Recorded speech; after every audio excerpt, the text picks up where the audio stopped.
नमस्कार दोस्तों। आज जो हम डिस्कस करने आए हैं ट्रस्ट और इंस्टीट्यूशन जो अंडर सेक्शन 1280G और 1023C में रजिस्टर्ड है, उनके लिए फाइनेंस एक्ट 2023 में कुछ अमेंडमेंट आया था। उसके लिए कुछ अमेंडमेंट में लोगों के बीच में भ्रम था कि इसको किस तरीके से करेंगे। रिगार्डिंग उन्होंने कहा था कि कोई भी ट्रस्ट और इंस्टीट्यूशन अगर किसी दूसरी ट्रस्ट और इंस्टीट्यूशन को एज ए डोनेशन फंड जो है देता है तो उसका सिर्फ 85% ही अलाउ होगा। तो उस भ्रम को दूर करने के लिए 6 मार्च 2024 को CBDT द्वारा सर्कुलर आया, सर्कुलर नंबर जो है 3/2022-2024। तो आज हम वही डिस्कस करने वाले हैं कि सर्कुलर ने जो है क्या बताया है। सबसे पहले जो मिनिस्ट्री ऑफ फाइनेंस के द्वारा प्रेस इन्फॉर्मेशन आई है, हम उसको एक बार डिस्कस कर लेते हैं, फिर हम सर्कुलर को डिस्कस करेंगे। तो डिस्कस करते हैं। CBDT clarifies provision under finance act 2023 relating to donation made by a trust institution to another trust institution for the purpose of application of income.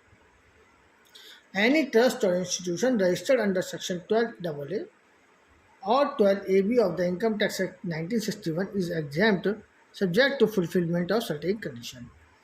तो 6 मार्च 2024 को उन्होंने PIB प्रेस इन्फॉर्मेशन ब्यूरो आई 4:50 पर, उसके बाद सर्कुलर इशू किया गया। तो press information क्या हुआ? Income of any fund, institution और ट्रस्ट और any university, other education institution और एनी हॉस्पिटल और medical institution refer to under section 1023C of income tax act 1961 और any trust institution under section 12A, 12AB of the act is exempt subject to fulfilment certain condition specified under the various section of the act. Finance act 2023 provides that donation made by a trust institution other than towards corpus fund shall be treated as application for charitable or religious purpose only to the extent of 85% of such donation. In this regard, representation has been received by CBDT raising concern as to whether the balance 15% of the donation to other trust institution will be taxable or will be eligible for 15% accumulation under section 11(5) modes as prescribed, since the fund will not be available have been already discussed. जो fund available ही नहीं है, जो 100% दे दिया गया है, उसका कैसे हम accumulation करेंगे या फिर वो टैक्सेबल होगा, उसका ट्रीटमेंट आया, उसको उन्होंने कंसीडर किया। So CBDT has examined the matter with reference to issue raised above by circular number 3/2024 in file number dated 6 March issued today. The matter has been clarified by illustrative example for lucid understanding. The said circular is available on circular 3/2024। अब हम circular को देखते हैं।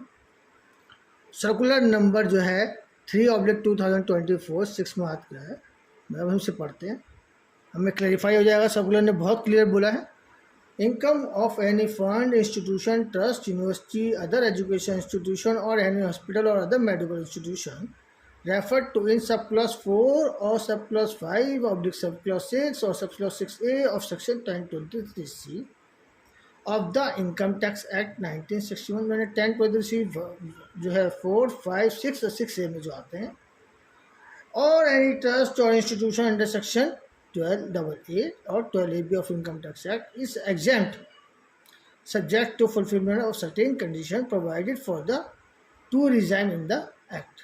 These conditions inter alia include the following for the entity: only for the purpose of donation made by one trust to other trust, ये आप याद रखना, out of the current year donation। First क्या है?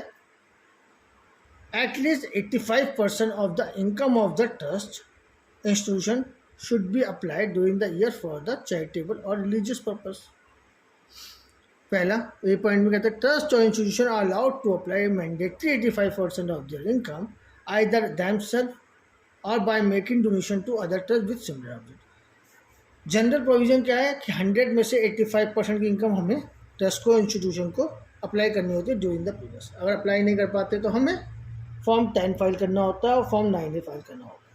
अगर हमने 85% की इनकम जो है हमने अप्लाई करी है, तो 85% की इनकम को हम कैसे अप्लाई कर सकते हैं? या तो हमने उसको किसी चैरिटी में यूज़ किया गया हो, सेकंड पॉइंट के अकॉर्डिंग, या फिर हमने उसको किसी दूसरी ट्रस्ट को डोनेशन दे दी हो। डोनेशन किसको दी है? जिसका ऑब्जेक्टिव बिल्कुल सिमिलर हो। And if donated to other trust institution, donation should not be made towards the corpus. Corpus नहीं होना चाहिए, करंट ईयर की इनकम में से एज ए डोनेशन इनकम होती है उसमें से होना चाहिए। Ensure that donation are applied by donee trust institution for charitable और रिलीजियस पर्पस। अब यहाँ पे देखो चैरिटेबल और रिलीजियस पर्पस दोनों आ रहे हैं। सेकेंड जो है पॉइंट क्या कहता है? In add order to ensure intended application towards charitable or religious purpose, Finance Act 2023 has provided that eligible donation made by trust institutions shall be treated as application for charitable or religious purpose only to the extent of 85% of such donation. Accordingly, Finance Act 2023 has made the following amendment. Inserted clause 3 of in explanation 2 to 3rd proviso of clause 23 of C of section 10 of the act and 3 in explanation 4 to subsection 11(1)(a) of the income tax. This amendment, अब हम amendment क्या करते हैं? clause 3 में क्या कहा उन्होंने? clause 3 in explanation 2 to 3rd proviso of clause 23 of section 10, any amount credited or paid out of income of any fund, trust, institution, university, education institution, hospital, or other medical institution referred in clause 6, 5th, 4th, or clause 6A, other than the amount referred to in 12th proviso to any other fund, institution, or any university, education institution, hospital, medical institution referred to in subclause 4, 5, 6, 6, or trust or institution registered under section 12AB, as the case may be, shall be treated as application for charitable or religious purpose only to the extent of 85% of such amount or credit or pay. अभी तो हम यही पढ़ रहे हैं कि 85% तक का हमारा अलाउड होगा और 15% हमारा डिसअलाउड होगा। अब हमारा क्वेश्चन क्या है कि 15% को हम क्या करेंगे? एक्यूमुलेट करेंगे या फिर उसको एज ए टैक्सेबल करेंगे। इवन हमने जो है पेमेंट कर दिया, अभी वो भी हमें क्लियर होगा, सर्कुलर हमें क्लियर करेगा धीरे। सेकंड क्या कहा उन्होंने? Clause 3 in explanation 4 to subsection 11(1), any amount credited और paid other than amount referred to in explanation 2 to any fund, trust, institution, or any university or other education or hospital or other medical institution referred to in subclause 6 or subclause 5 or subclause 6 or subclause 6A of 23 of section 10 as the case may be, or institution or trust registered under section 12AB as the case may be, shall be treated as application for charitable or religious purpose only to the extent of 85% of such amount credited or paid. Representation has been received raising the concern whether the balance 15% of the donation to other trust or institution will be taxable or is eligible for 15% accumulation since the amount will not be available having been already disbursed. Now, next matter has been examined with reference to the issue raised in paragraph 3, and it is reiterated that eligible donation made by trust or institution to another trust or institution under any of the two regimes referred to in paragraph 2 shall be treated as application for charitable or religious purpose only to the extent of 85% of such donation. It means that when a trust institution is either regime, donation is 100 to one trust. हमने एक trust ने दूसरी trust को 100 rupees donation the. It will be considered to have 85% for the purpose of donation. For हमने 85% उसको allow हो गई। It is clarified that 15% of such donation by donor trust shall be not be required to invest it in specified under mode under section 11(5) of the Act, as the entire amount has been 100 as donated to other trust or institution and is accordingly eligible for exemption under section 1 of the 100 रुपये में से हमने 85 रुपये donation दे दी। 15 रुपये की जो donation थी वो उसकी जो है अलाउ हो गई क्योंकि उसके ऊपर है नहीं। अब हम इलिस्ट्रेशन से चेक करेंगे। सर्कुलर में जैसे जैसे दी गई है वैसे ही समझाएंगे। आपको और कुछ समझना तो आप मुझसे कांटेक्ट कर सकते हैं डिटेल में। ट्रस्ट और एग्जांपल में आप देखेंगे ट्रस्ट फंड के पास 300 रुपीज़ की इनकम आई। उसने क्या करा, 300 में से जो उसको 15% कितना हुआ, 300 का 15×3 = 45, तो 255 is required to be apply. उसने 300 रुपये में से 100 रुपये की जो डोनेशन थी, हम रुपीज़ में ले रहे हैं, जो डोनेशन दे दी। अब उसने क्या हुआ, 200 रुपये की बची। बट उसके पास क्या है कि जो 45 रुपये जो उसको अलाउ करने थे, कि उसने एक ट्रस्ट जो उसको 300 रुपये में से 15% उसको अलाउ है, जो वो रिजर्व के लिए रख सकता है फ्यूचर पर्पस के लिए, 255 यूज़ करने थे। तो बट उसके पास क्या पैसे बचे, उसने 100 तो दे दिए, अब 155 और बचे, तो उसको कितने पैसे अलाउ करने हैं। अब उसने application of other than 85, 10 serial number 4, 255 में से अगर हम 85 माइनस कर देते हैं, देखिए आप 100 में से 85, 255 हमारा जो है, आप देखेंगे यहाँ पे 255 आ रहा है, 203 इसका 100 में से 85 अलाउड हुआ, तो आप ये देखोगे यहाँ पे हमें 170 रुपये एप्लीकेशन हमें करनी है अदर देन। तो हमारा जो रिमेनिंग 30% हुआ, तो 300 में से 255 तो हो गया, और इसमें से 255 में से 85 गए, हमारे 170 बचे। तो रिमेनिंग इनकम विच में भी एक्यूमुलेटेड विदाउट फॉर्म 10 है 30 रुपीज़। एक्चुअल में तो 45 हुआ हमारे पास फंड जो बचेगा, 300 का 15%।